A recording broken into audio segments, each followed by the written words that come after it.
Okay, so we're gonna show you how to replace a flame jet on the FID with a jetanizer from our. The tools you need will be a T20 nut driver, 1/4-inch nut driver that's set to 15 pounds per inch, and some tweezers to remove it, and a 1/4-inch nut driver to remove the old flame jet.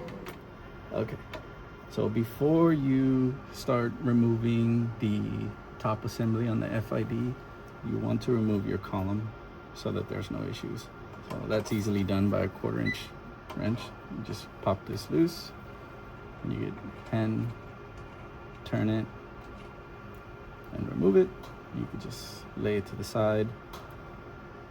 So you have three. I don't know if you want to get in closer. You have 3 T20s.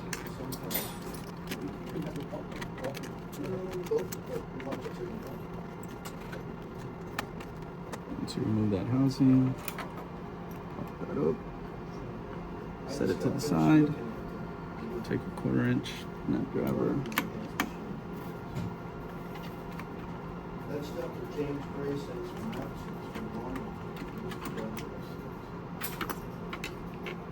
Tweezers.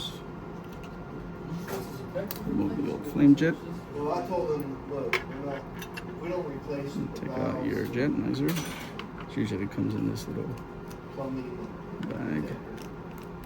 It's for WF6. And what you want to do is blow some air through it 6 inches away from the opening from back here. So we're going to blow some air lightly, 1 second bursts, and then we're going to tap each direction. And the purpose of that is so that any clumps inside of the catalyst there are not stuck together and it's loose.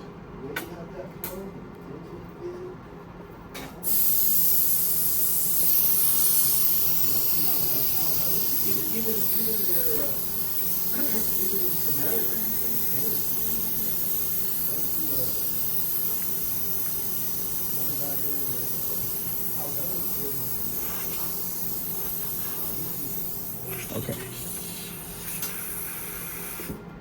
Once you've blown some air through it, you want to tap lightly on every side of the jetanizer. This is just to make sure all the catalyst is loose. Once you got all that set, place your flame jet in there. I don't know if you want to look down on it. You can see how it's sitting. Okay. Then you take your torque wrench and set it to 15 pounds per inch. Set it down on your jetanizer. And this ensures that you don't over torque. So once it hits that point, you just turn it, and that's it. Set in place. Then you bring your stack back on.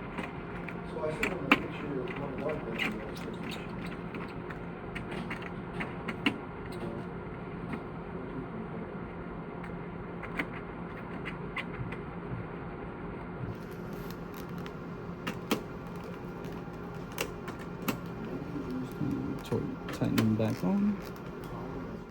Once you've installed the jetanizer and everything's back in place with the assembly, you just do the same but in reverse order.